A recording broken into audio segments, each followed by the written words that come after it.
Today we have, I would like a round of applause for each person as I introduce them. You ready? You're going to do your own Mexican little way faces. free. First up, we have Emma Vieceli.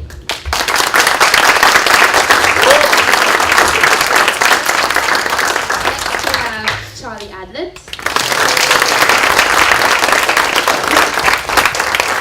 And on the end we have Tim Quinn. How does that register on the top almost?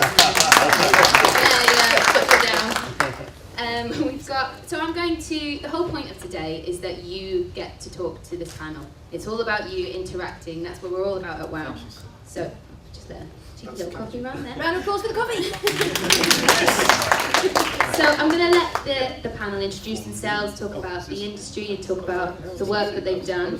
Because we've had very, you right there? Sorry. Because we've got such an amazing panel and it's really important that you get your say. So I'm going to let them introduce themselves and then I'm going to open it up to you guys. So first up we've got Emma. Oh man, see I sat on the wrong side. Okay, hi guys. Despite what the programme might say, I do write. I've not written for Marvel, I've drawn for Marvel, but I tend to spend most of my time doing full, God, I can't talk today, I haven't had enough coffee. Doing long-term graphic novels. So I will sign to a publisher like Penguin or Walker Books and I'll do 2 or 3 book deals, which means that a lot of my time, unlike doing sort of 20 pages a month, I'll be sitting down and I'll have like a 9-month job and I'll be doing 160 pages. And then that book comes out in a mad flurry and then I go back to my cave and I sit for another however long and do the next 160 pages. So occasionally when I'm in a slight peek out of my cave, I get to do 5 pages here or 10 pages there. So I do little bits for like people like Marvel and DC and Image. But most of the time it's long form books. Often for American publishers, so one of them was an adaptation series, it's The Vampire Academy, which is by Rochelle Mead, fantastic set of novels, unfortunately very hard to get in the UK, which is very frustrating for me, and stuff for any press, but I also like to write my own stuff, so I'm one of those creators, and it's where I came from doing independent stuff for myself. So what I like to do is I work all day making comics for other people, and then in the evening I make comics for me, and then in the weekend I make comics for me. And just recently sort of gone back to my roots with Breaks, which is sort of my current baby, which I'm doing for myself and co-writing with a friend. So that's me. I think that's enough. Yes, over to me then. Hello, I'm Charlie Adlard. You may know me from The Walking Dead. I've never heard of The Walking Dead. For the last 12 years of my... Thank you! Do you like zombies? For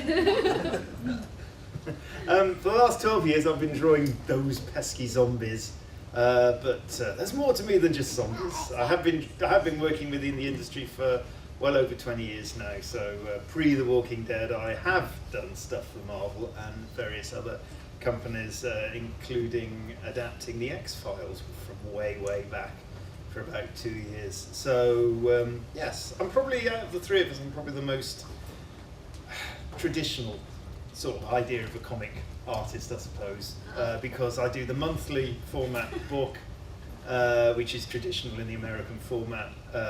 Obviously with The Walking Dead, it then gets collected into what they call trades, which are the 6-issue collections, and then they're collected into 12 issues and 24-issue collections. There's even a 48-issue collection, which is the size of a brick.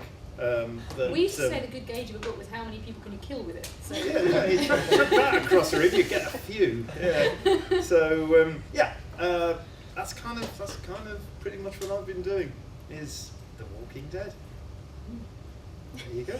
That's really it. He says The Walking Dead and he turns to look at me. I am The Walking Dead. I've been around for a long time. And why did I get into comics? He's fab. Can we have more of him in the audience? I got into comics because I grew up in a time I think that was incredibly exciting in comics, both here in the UK and over in the States. Probably most people say that about the comics they grew up with. There was nothing else I really wanted. Well, I wanted to be a Beatle. There's only 4 of them. The positions were taken. So I ended up in comics and working for the Beano and Dandy and Beezer and Hotspur and Bunty, and yes, I was the man from Bunty for a while. So I've worked with the Incredible Hulk on this side and Bunty on the other. I'm well balanced.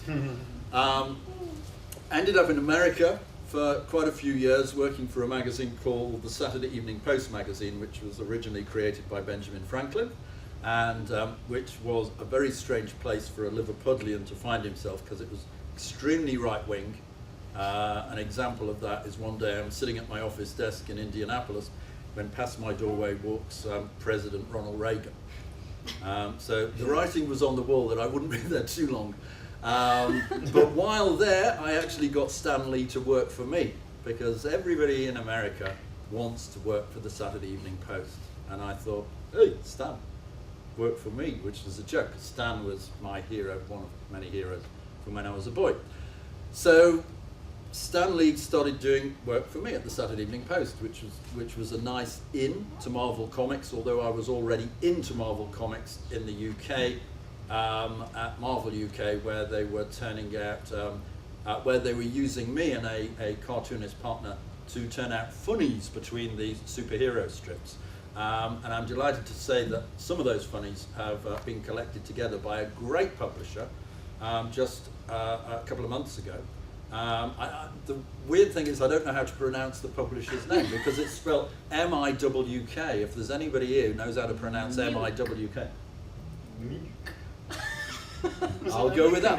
Publishing, who are well worth checking out online because they do all sorts of It's not initials or anything. books. No, it's not. No, all sorts of books that would interest everybody in this room. I'm guessing from the cut of your jib.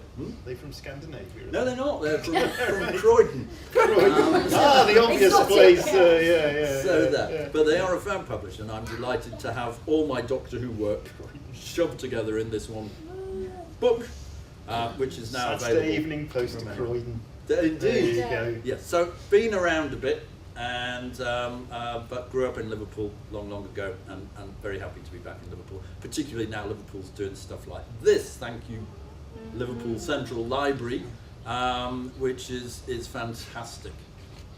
Especially as this is the place I used to come when I sagged off school long ago to hide out. So it's like full circle for me. Don't do that, children. It's not right. Back then it was. So we had a little introduction from everyone. A little. It just to put it out there. It's writing on the wall that's done this. Just to put that out there. The library has facilitated it. It's up. It's us. It's us. We've done the hard work. You guys are amazing. Just put it out there. Thank you Yes, very much. well done. So we've had a little snippet of where they've come from and what they're going to do, but the most important thing is what you've got to ask and got to say. So they've worked in America, they've worked for the Marvel, they've worked for DC Comics, they've been all over the world. They're British illustrators and writers. No, I'm proud of that. It's an American theme as part of our festival, but you're all British writers and you've travelled the world and done these amazing things, and I think it's important to say that. And I realised in my introduction I missed off something very important that I normally say. I was nervous, so I just You were forgot to first say up, things. yeah. But I've been, part of the reason my work crosses through lots of different genres and styles is because I came up with a phrase ages ago that I kind of feel like I have to live by, and it's that comics should be by everyone, about everything, for everyone. And I love the fact that in this room we've got such a fantastic mix of people. Definitely. So yeah, sorry, just sort of, this is about you guys, so do please ask anything you can take away from it, whether it's about making or reading or... Yeah, because I know there's going to be some writers out there and some illustrators or just people that fancy asking a few questions. And we'll be doing a signing afterwards, so you've got time for that as well. So, can I get someone to kick off the Q&A at all? Yes. This chap. Straight away. Can I ask Emma how she first got into writing for like Penguin and doing graphic novels and stuff like that? What was your first big break? Well, actually, I started in a really gentle, easy way. I didn't at all. So I've always drawn comics for fun. Actually, quick show of hands, how many people here make their own comics or like drawing or... That's fantastic. Because a lot of the, if we're reading comics, you can't help, you kind of get to that stage where I just want to make something. So I'd always been doing stuff for fun anyway. And actually, I hadn't realised until quite late that I could make comics. It was one of those things, I think I grew up reading comics, I wrote stories and I drew pictures, but I thought comics grew on trees or they just popped out of the air, you know, I didn't think it was even a possibility to make them. But then there was a point when I'd been working with a group called Sweatdrop, who like an independent studio. We set ourselves up as a publisher. But when we first started, we were literally, funny enough, had gone back to ground zero. We were just making, you know, folded, stapled things. But we did a lot of workshops, we talked to a lot of people. And then through contacts back in about 2005, Paul Gravett, who's like he's a magic man. He's the man at the crossroads. He knows everyone in comics. And he'd mentioned that a new publisher were going to be doing editions of Shakespeare. And I was a Shakespeare. I mean, I trained as an actress. I didn't do art. I just loved telling stories. So I'd acted in Shakespeare. I'd done a dissertation on Shakespeare in education and hadn't thought of comics. Crazy.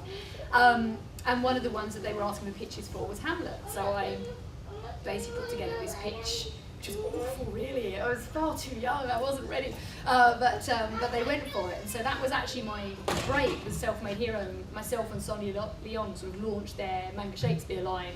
That was in 2007, I think. So it was sort of terrifying, actually, because I'd never done anything professionally. I was still working full-time in a video games company. I was a bit nervous to give up the day job, because A, I liked my day job, and I liked having regular money coming in, and B, I thought, well, what if there's not another job after this book? It's kind of terrifying. And we thought, Hamlet in comic form is either going to go well, or I will get stabbed with sticks and never work again and be known as the girl that destroyed Hamlet. But thankfully, it went okay. So it started there.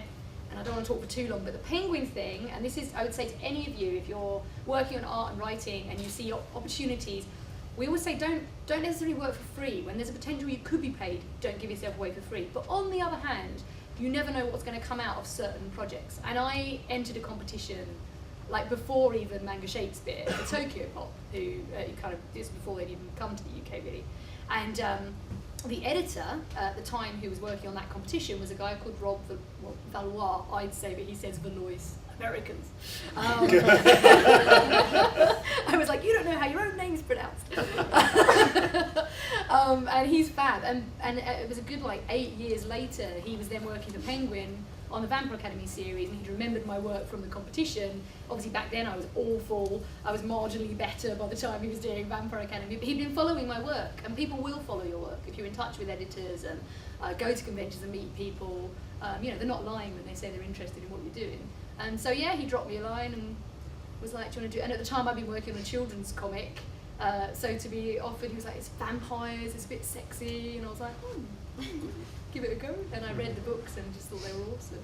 So that was quite a long answer. Anyone else? Oh, come on, don't Need some even interaction pretend. here. Don't pretend like you don't have questions at all. There we go. It's basically just about the drawing Can I give you a process, mic? really. I'll give you a microphone so you can be heard. It's basically when you come to draw a comic, or characters and things like that, do you use reference at all for anatomy and things like that, or is it kind of just off the top of your head, sort of improvised sort of thing? That's to it. Well, You go when to you've been in the industry, yeah. He's got a group of zombies living in his basement.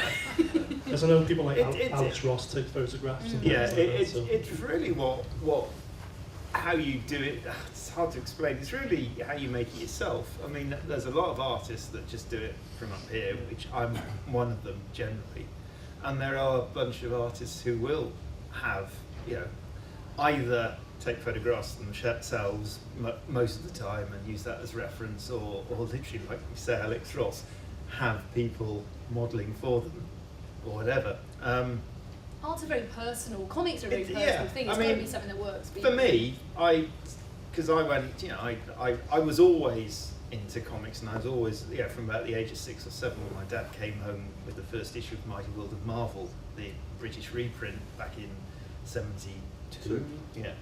Thank you. I turned to my comrade here, who's With the knowledgeable guy, of this, and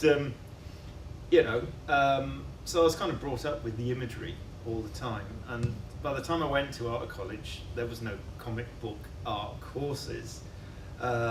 but that's probably a good thing actually, because it broadened my horizons a lot more. I ended up doing film and video at art college, but I went through an art foundation course, so I learned, you know, all that. I was like, well, to go way back, I was lucky to have a really good progressive art teacher at school who taught beyond A level. So that was really good. I did the art foundation course, which was the scales falling from my eyes in terms of just broadening my scope again.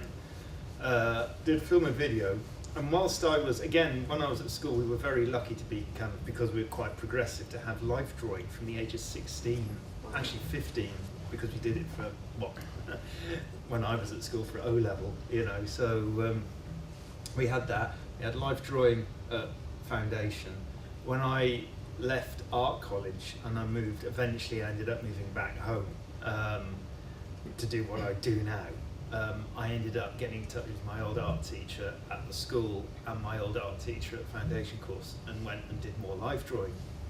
And, you know, to be honest, that was really useful, because you just sit there and you study the figure, and you try and sort of lock it in your head how it all goes together, how it works. And, you know, for me, the sort of artwork I do, it's kind of essential to know how a realistic figure works. And I never sort of set myself up afterwards and thought, I've always thought, I want this knowledge in my head. I don't want to sort of fall back on having to get somebody in. That's no insult to the people that do that sort of thing. That's just a different way of approaching it.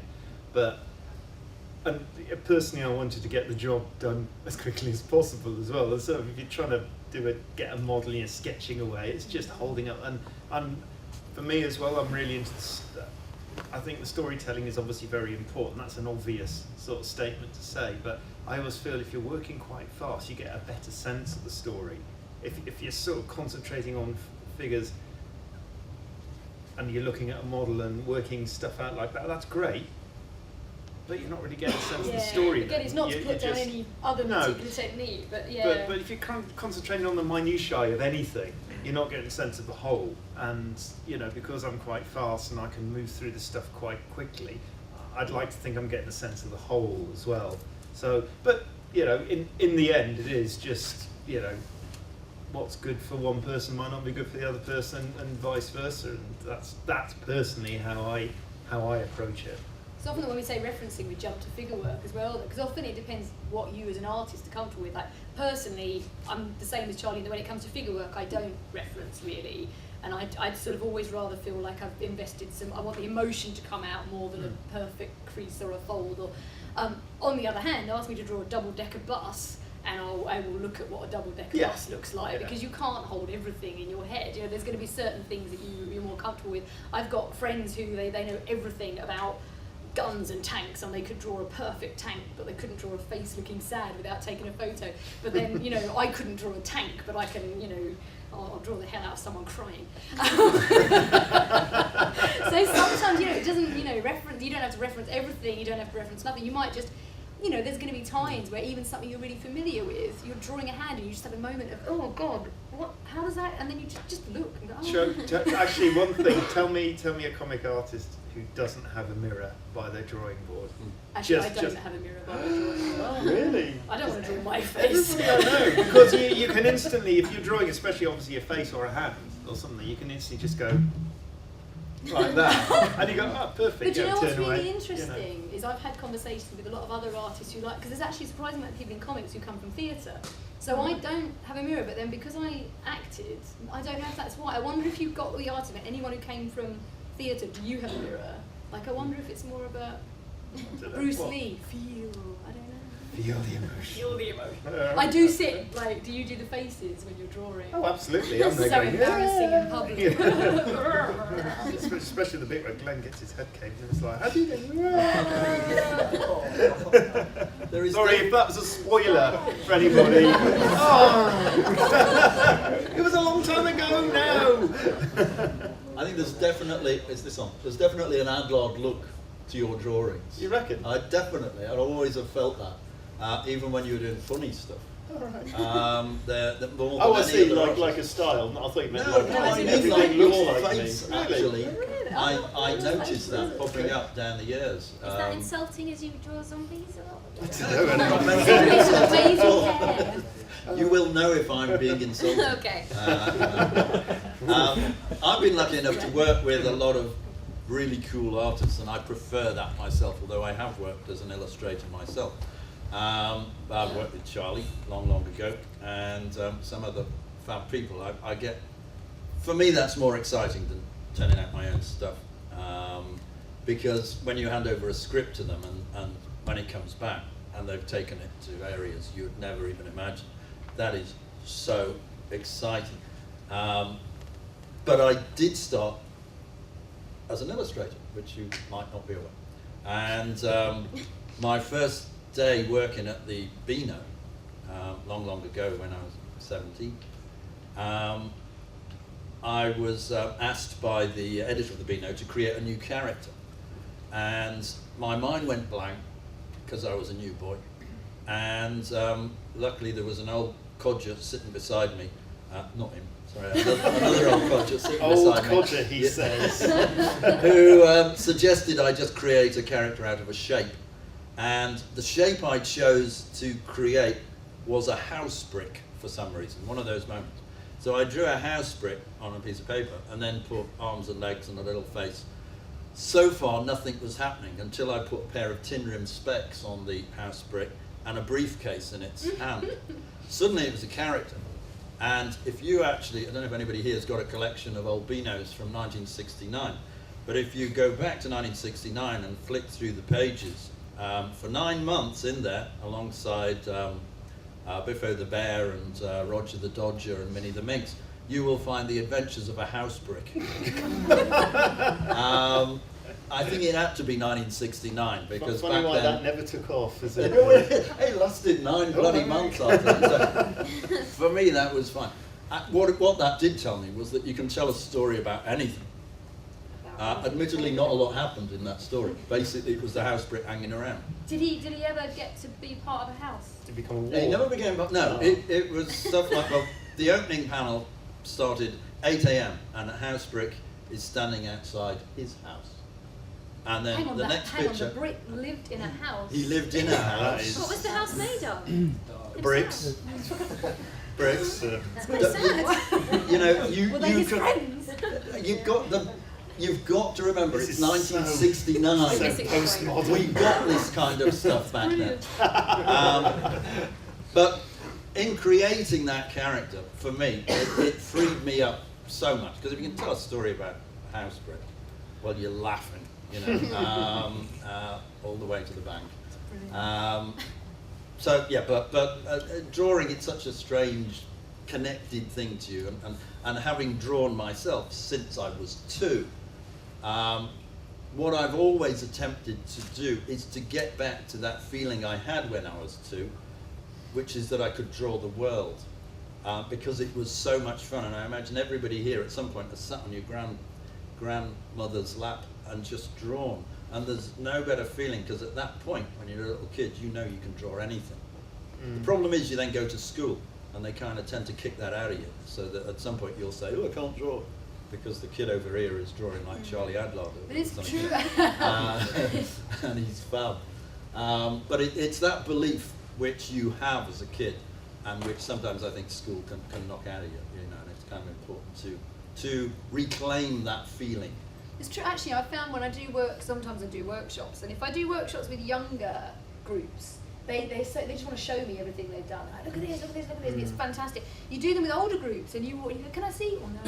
Yeah. No, Oh, a lot more That's so. really, but Yeah, because yeah, that's yeah, how yeah. we're made to think that what we're doing is rubbish, and that's really sad. You're right. We need to re-harness the bit where it's just a joy. To Well, draw. because you know you're talking about how to draw the human body, and do you need models, you know? But ultimately, for me, it's the story that's the thing. You know, if you give the best illustrator in the world a crappy story, it will be a crappy story still. But if you give a really great script, it will be great. Or if you give a really average artist, it'll still be a great story, you know. What do you Well, think? I remember when I was a lot younger trying to draw Peanuts, Schultz's Peanuts, the Oh. characters. and you look at it and you think, well, how hard can that possibly be? It's just a big circle, Yeah. you know, with some eyes, just dots for eyes, you know, etc., etc. You try and draw Schultz's characters without screwing it up. It's all about the because- spaces. We forget it's not about the Yeah, lines, yeah, it's about the yeah, spaces. yeah. Have you ever And- drawn Rupert, Ben? No, I've never I tried. would I've never love attempted Rupert The Bear. next issue of Walking Dead, get him in there. I'll get a zombie in check trousers. That's about probably as much And a as I've got scarf, to. yes. Yeah. But yeah, that goes to show that the simplest stuff is not necessarily the easiest stuff to draw. In fact, you know, I've always aspired personally to simplifying my artwork down to a certain level. I'm so far from it, and I don't think I'll ever achieve it. But it's one of those things that keep you going. Actually, as an artist, is the aspiration to become somebody, that to achieve those goals you sort of want to do, and I mean, you look at, just use the same example again. You look at, say, Peanut stuff and Schultz's simplicity of line and all that sort of thing. I just think I wish I could just describe what he's drawing in as few lines. It takes me 200 lines for every one of his lines to describe the same sort of mood or feeling, and that's doesn't make me depressed. It just makes me feel excited that one day hopefully I will achieve that. That's the exciting thing about it all. But We just chat. I mean, obviously, feel free to jump in. We're just chatting around now, but like yeah. on that. No, because it's really interesting because everyone's going to fall into their own style, and like you're always going to look at someone else's and think, oh, I just want to do it like that. I want to do it like that. And I'm the same. My style sort of, it's a more realistic. I draw actual. They're realistic people, which means but they're proportioned. They have to be in fairly realistic environments to match them. And I can remember I don't know if any of you guys have come across the comic. It used to be the DFC, and now it got reborn as the Phoenix. It's like a weekly children's comic, superb comic, and it's all original stuff. But we went to the launch of this, and there were like a few of us, like me and Paul Duffield, and like a couple of who we work in a more like realistic style. There was this wall, and we were getting all the artists to put something on the wall, and then you have people like Gary Northfield, who's a genius, who he can just be like la la la la, and there's this amazing, energetic, alive character. Going back to the idea like the house brick, his characters, they look simple, but they're so alive. And then there's us, the realistic drawers going, oh, all these tiny little lines trying to build something. I thought I just want to be able to paint on a wall a character that's instantly recognisable. That's that's an aspiration. Have you ever struggled with drawing if the storyline's not what you want it to be? Have you ever thought, oh, I wish that could just be a bit, and then I could draw it like this, or I could, do you know what I mean? If you had to adapt things around the story. So occasionally, I mean, Not that you're going to slate off you. Oh, right. The people that you work with. I mean, sometimes I think it's more down to especially from my point of view, when you're working to a pressurised deadline. Yeah. And especially on The Walking Dead, where Robert is ridiculously busy, and yet he's still trying to do quite a few monthly comic books. But from my point of view, The Walking Dead. And I'm busy enough, and I'm thinking of Robert, who's juggling all these other jobs, and occasionally I'll spot a bit of storytelling which is perhaps not exactly right, and I'll just sort of draw what I think. It's almost, I mean, it might be a unique situation where, because we're lucky in The Walking Dead, is we don't have to answer to an editor or a publisher or a company or anything like that. We are absolutely 100% free to do what we want to do with the book. So if I do a quick adjustment, I haven't got Mr. Editor breathing down my neck. I don't have to send in pencils first or anything like that to get approval. Do you still send your pencils via Robert? So if you've added a few like reaction panels or something, does he like to check the pencils? I'll only tell him if it's a really radical change. Yeah. I mean, if I'm literally Try adding, to get away with it. yeah. Well, generally doesn't notice anyway, so that's fine. But if I'm adding a panel or something, if I think, that needs an extra panel just to, get the storytelling right. I mean, to be honest, a pet peeve from me is always writers who always have. Oh, sorry, getting really technical now, but always have. If one character's talking to the other and they do a panel, one character's talking, another character talks in the same panel, then the other character talks back, all in the same panel. And you're thinking, well, which reaction shot do I give that other character, because they're talking twice in the same panel? So I tend to, if Robert's, he's done it very rarely. Robert's really good at that, actually. He generally tends to have one character talking per panel, you know. So it was, yeah, I'll tend to insert another panel rather than have this kind of weird, awkward other speech balloon. I mean, Marvel went through a terrible period way back when 1980 to 20. no, look at me embittered editor here. Where they just have these massive splash panels of characters, and they'd be saying about half a dozen things, all these speech bubbles, but they're doing one movement in this whole thing. You just think, well, which speech bubble do I choose for that character's reaction out of everything? Yeah, thankfully now things have improved much. I think we've gone, thankfully, back to better storytelling since those bad old days. But yes. Just on that point, do you receive just blank text and it all just comes in from your brain, or does Robert send you sketches of perspective or scenes or anything like that that you might give you an idea of what you're building it around, or is it just like I'm faxing it over a thing right now and it's all dreamt up from your brain sort of thing, you know? It's, I mean, I'll get a script. It's pretty much what you would expect, really, is in terms of the technicalities. It's dialogue and a very brief description. I mean, we've worked together for 12 years, so we have literally edited down our communication. You know, Robert knows what I'm capable of. He knows what I'll do. So unless it's a key scene where obviously you want specific people in specific places, or a new environment or something like that, generally he's got about 3 or 4 different panel descriptions, and that's it. So it's basically, in terms of panel shapes and stuff, it just tends to, he'll just either say small panel, wide panel, large panel, splash page. He's got 4 descriptions. So I've got freedom to arrange the panels. I personally like to arrange a page very simply. I think the storytelling is strongest when it's nice, solid, clear storytelling. I'm not a big fan, and again, this is not slagging anybody off, that everyone's free to do it as they wish. If the storytelling gets confusing, that's when we have problems. But if you want to do crazy triangular patterns or whatever, you know, that's fine. No, I just thought that maybe one night he was watching a spaghetti western and thought it would be like really link in with a good scene, and he thought, I want it to look like a few dollars more, or you know what I mean? Just like from a creative sense. Well, actually, you say if you're talking about describing things in well, like I say, the movie. Like if he's watching something that week, and it inspires him in terms of the story, you know. Change the style this week. Yeah. Yes, today I want you to draw like it's a western. Okay. No, he doesn't need it. It's a very fluid, very quick process that we have. I mean, the only time actually he'll ever reference movies is when perhaps sometimes he'll if there's a new character, and if it's going to be a key character, instead of spending a paragraph trying to describe the face, he'll just say it looks like somebody from a celebrity or whatever.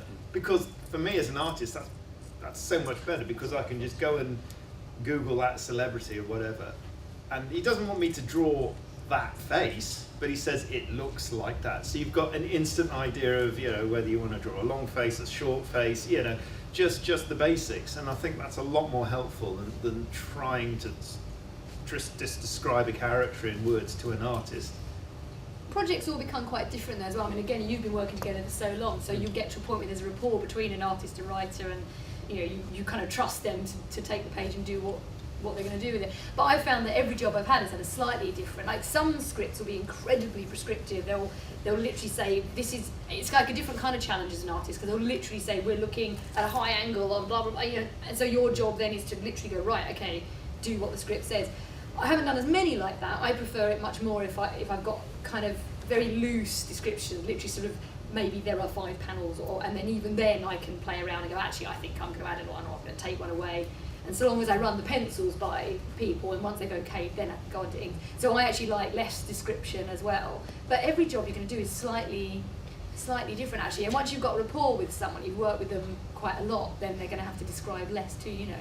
But I always like to say, it was years ago now, but I did was it 1 page or 2 page for Kieran Gillen of obviously doing Wicked and Divine now, and Kieran is a very verbose person, and it was a silent comic, and it was like a 5-page script because he's brilliant. He's so much character in his scripts because he just chats away to you like in script form. Yeah, well, you know? there are certain writers I think who it's the Alan Moore thing, which is Alan Moore is very famous for massive long descriptions Neil and Gaiman everything. as well, is very describing everything. But they know as a writer you're not going to put all that stuff in. It's them. They're just getting it out of their system. They need to sort of just get it out on paper for their own sort of well-being or whatever. They know you're not going to draw every tiny little element on the desk or whatever they're describing. But for them it's just a character. They build up this character in their head, and it's just all coming out on the page. And as an artist you're just thinking, I'm not going to draw all that. Are you insane? So you draw what you can, but it's all very different. Yeah, it takes a writer sort of 10 seconds to write the complete Dalek army. Yeah. And then it takes an illustrator sort of the rest of his life to draw that picture. My favourite pages, Yeah. and the army comes over the The hill. army comes over the hill. That's it. Oh, What was it so the easy. 3 most expensive words in film history? The fleets meet. There you go.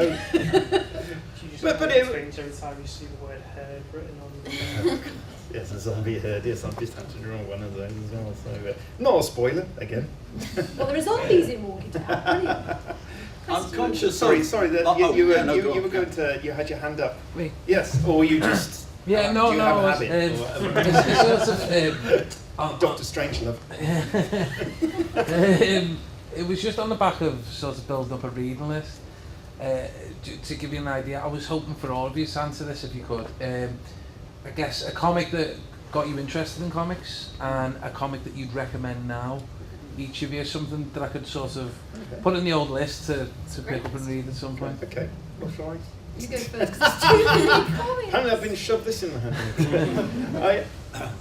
I mean, I grew up, like I say, my dad brought home The Mighty World of Marvel when I was 6 and 7. That got me reading Marvel comics, and thankfully Marvel comics were available to buy in the UK as a British reprint, unlike DC. So I personally was always a Marvel man just because they were more readily available.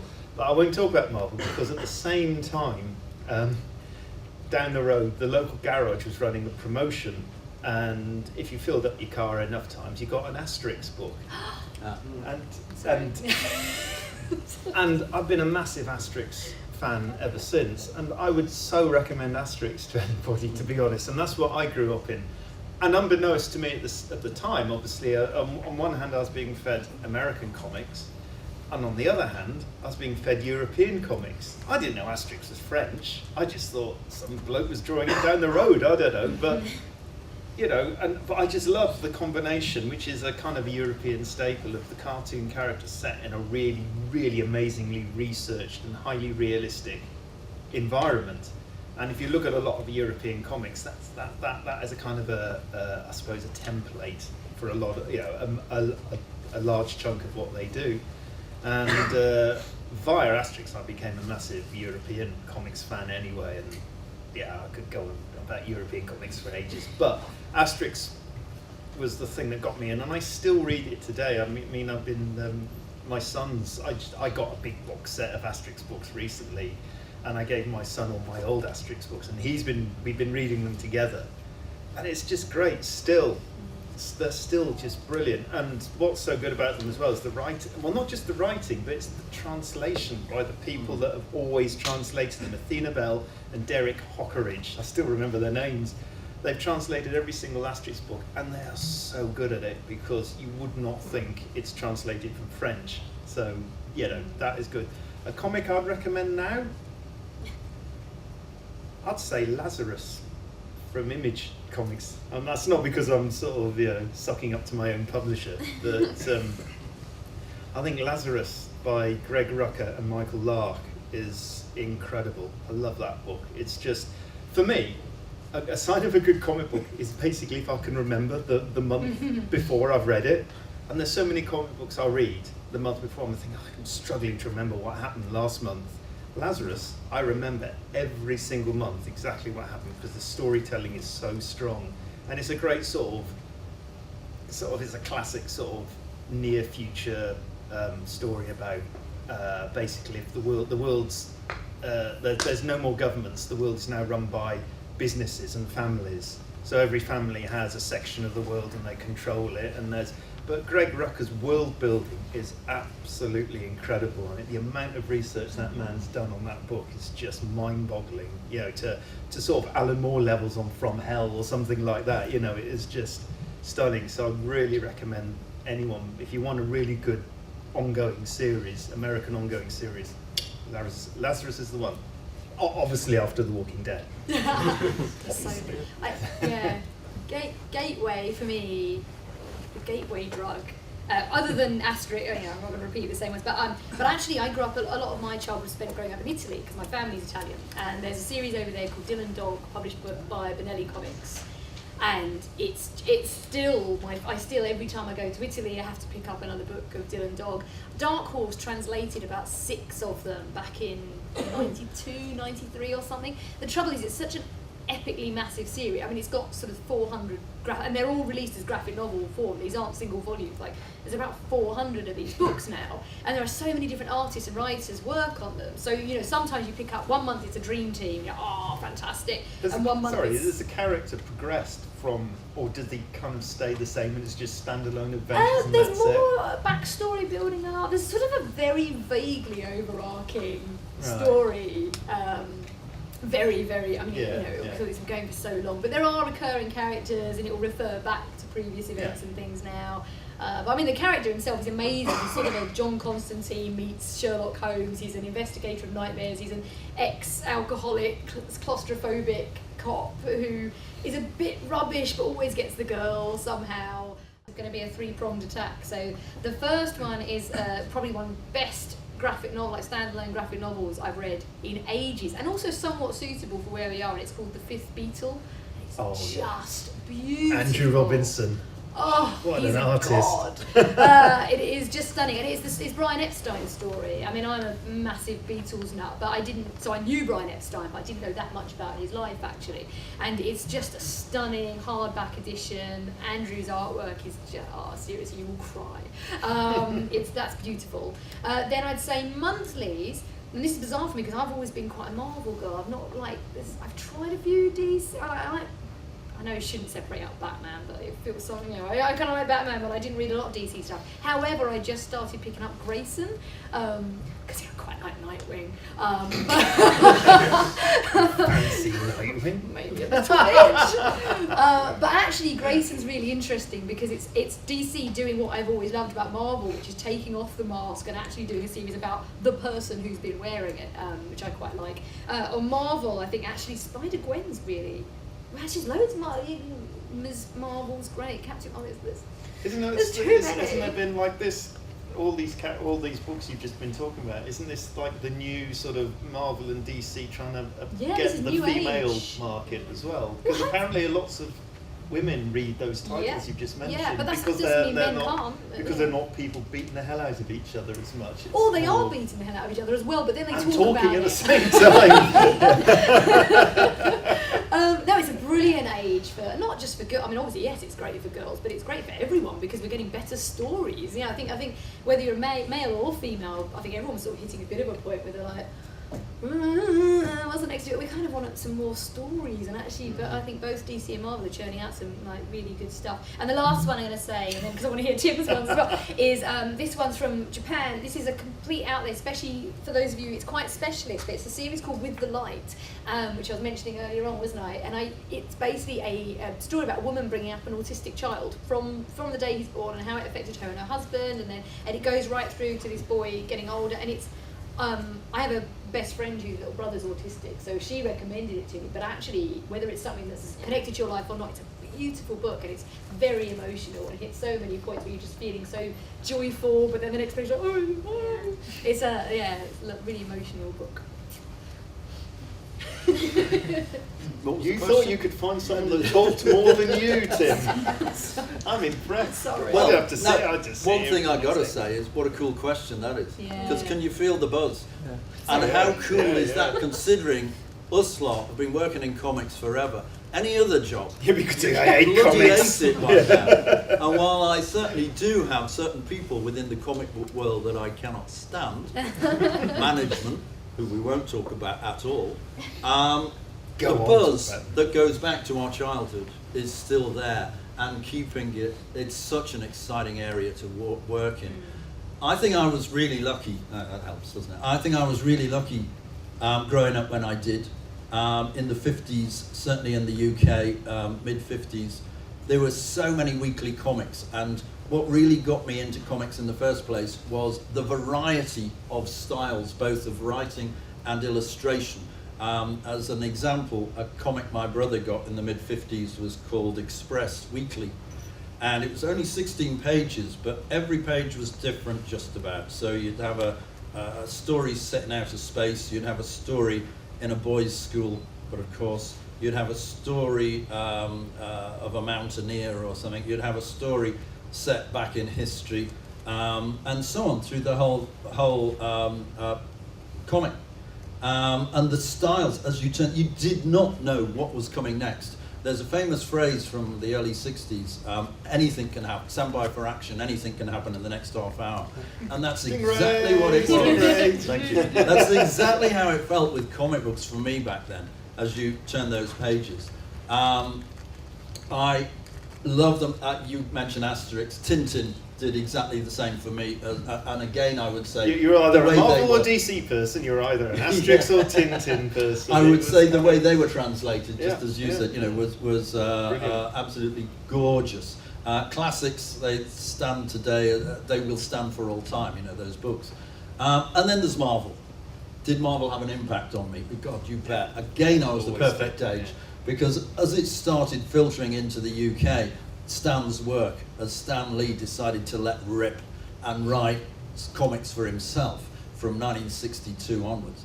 And So- here in Liverpool... Sorry, just to interject, do you remember, correct me now, was before Marvel UK produced The Mighty World of Marvel and everything, was there a comic called something like Wham? Yeah, Wham, Wow. Pow, Fantastic Smash, And they had terrific. Didn't they? It was mostly black and white, like Reprints. standard,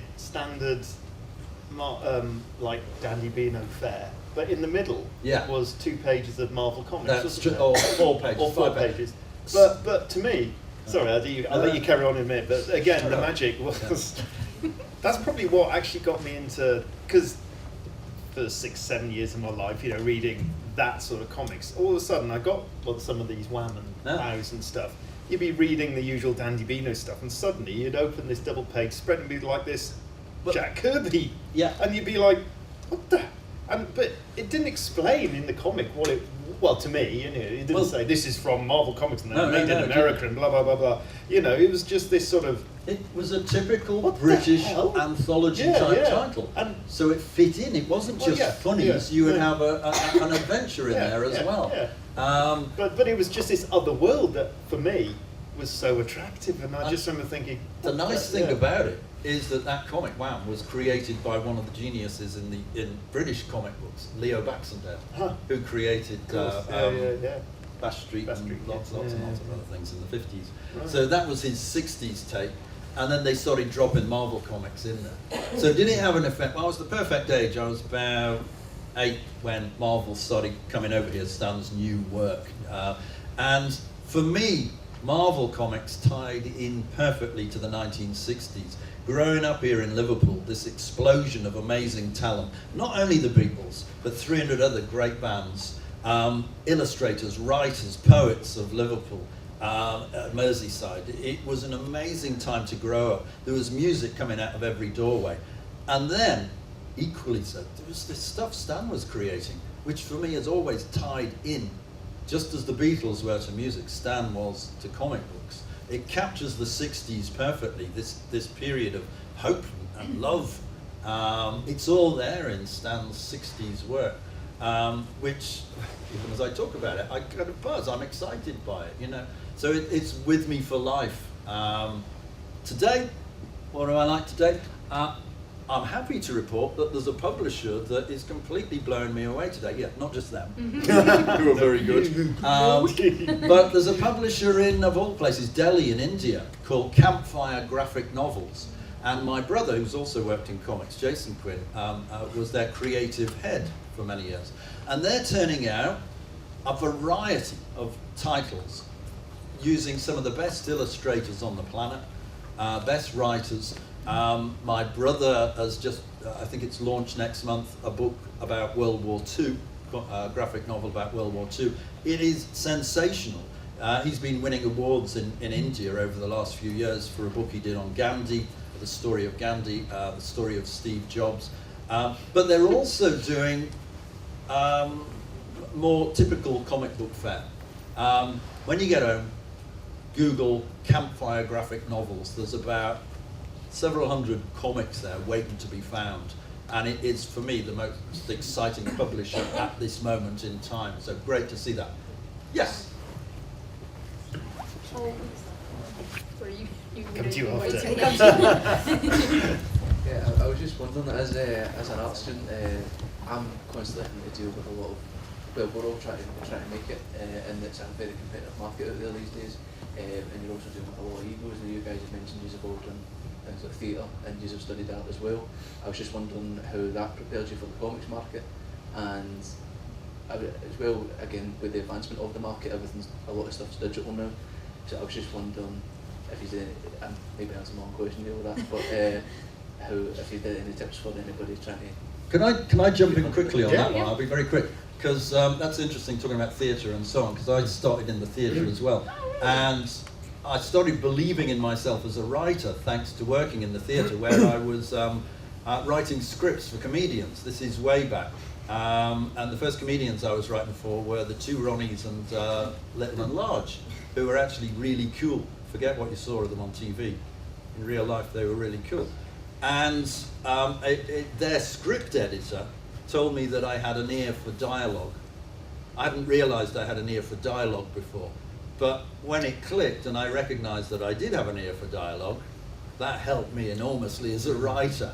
So that kind of ties in a bit into theatre kind of, you're basically trying to make your characters come alive through your words, never mind what the illustrator might then do. Hopefully they will do something equally magical. But the power of words.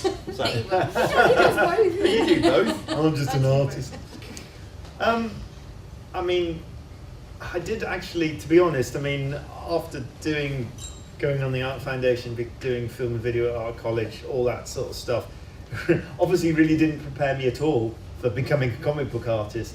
Bearing in mind there was no comic book art, as I said, there's no comic book art course at all. When I was doing art A-level, I was actually, the art department at school didn't know where to place me. They could see this talent, and believe me, that's the only talent I did have, because at school I'm woefully uncoordinated, so I couldn't really do sport. I'm brutally average academically, so I wasn't. So I only had the art building, and so I'm brutally average.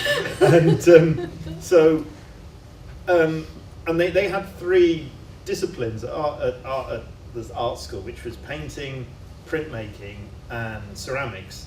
Obviously, ceramics wasn't for me, so it was either painting or printmaking. And they thought, because obviously comic book artwork is slightly graphic, they put me in printmaking.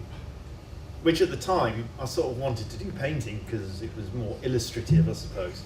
But the good thing was, I had a progressive teacher and it was interesting. And anyway, that's an aside. But so when I came out of art college, I really didn't know what to do, apart from the fact that I joined a band at this time. I played the drums, and I took that seriously for quite a while. So I moved to London and took that up.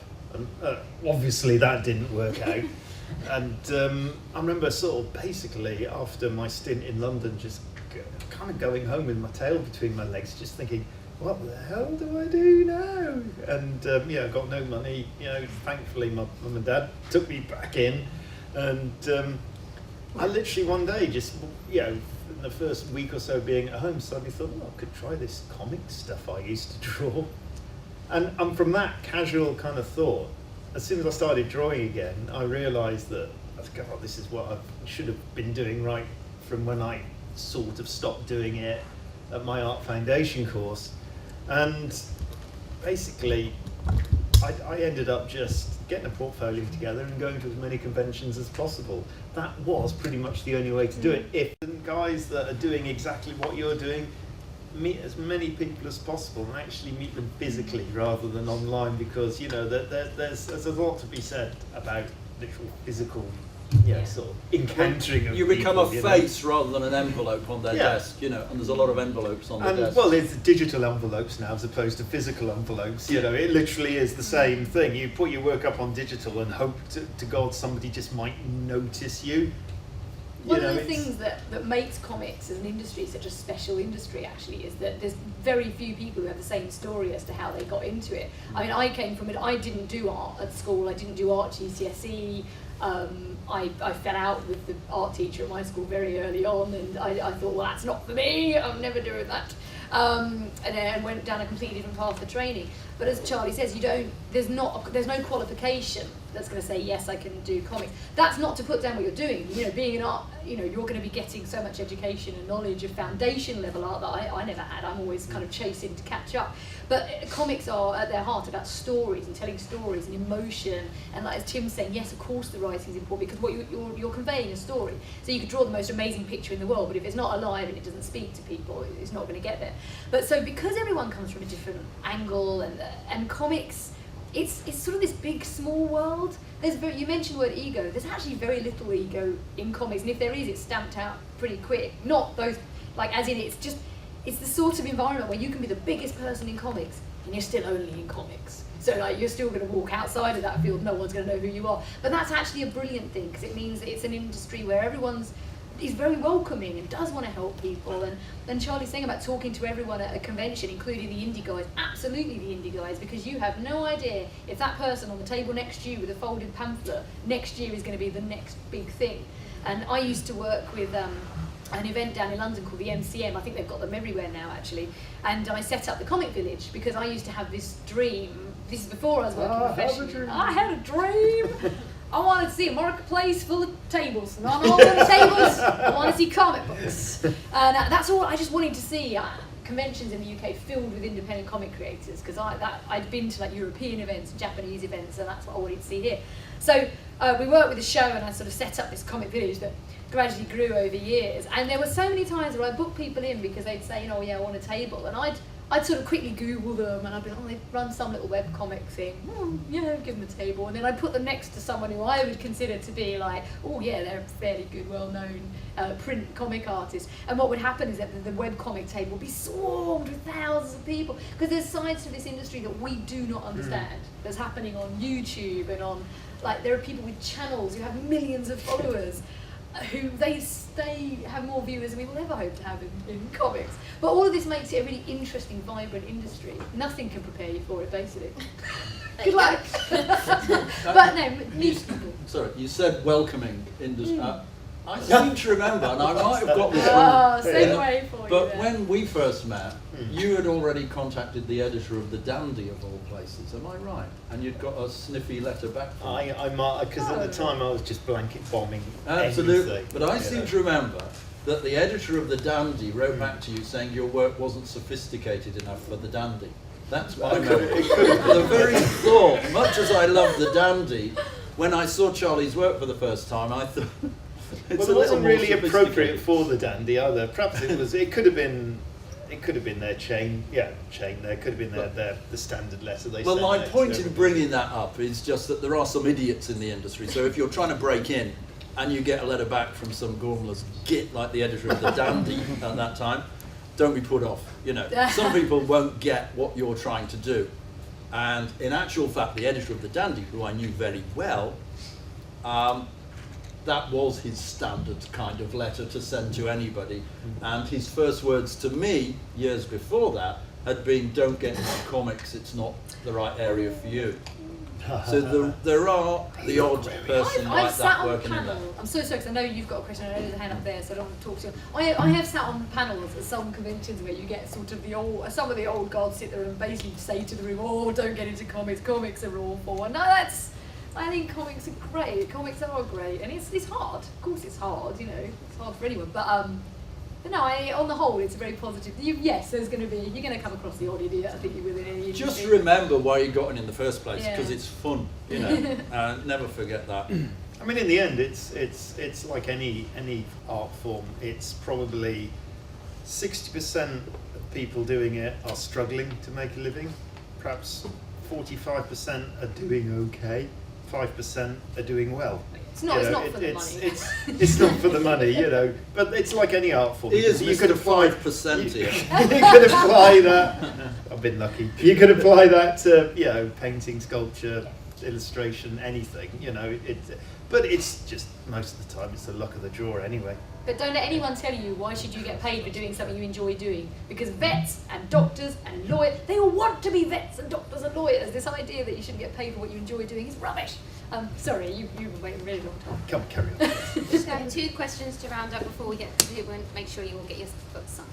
So, last 2 questions. My question is for Tim. Hey. How did it feel working with Stan Lee, and was he a nice man? Oh. Absolute bastard.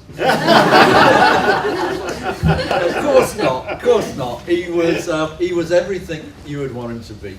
Stanley?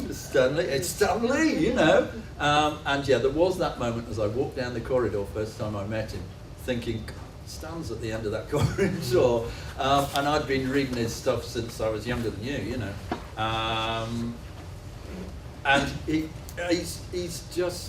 what you see. What you see is what you get with Stan. You feel energised from being around him. He doesn't suffer fools gladly, but why should he? Hopefully I'm not too big a fool, so I was okay. But he was great. First time I worked with him was when I got him to work for me, which is great because I was an editor of a magazine in the States. And I asked him to send some work over. He sent it over like that, and he sent a letter with it saying, if you don't think this is very good, let me know and I'll do it again. I'm going to tell Stan Lee, sorry Stan, that's not good enough, Stan was fun. Stan, for me, is the best guy in comic books ever, because of what he created, which makes me want to leap off a roof and tear my shirt open and go and fight crime. God knows, nothing else would have done that. So Stan is even better. He is Marvel. He is a Marvel, So. Thanks for watching Heroes for Sale. Did you agree with us? Let us know, comment below. Also, if you haven't done it already, please subscribe, as we'll be uploading much more geeky awesomeness to come.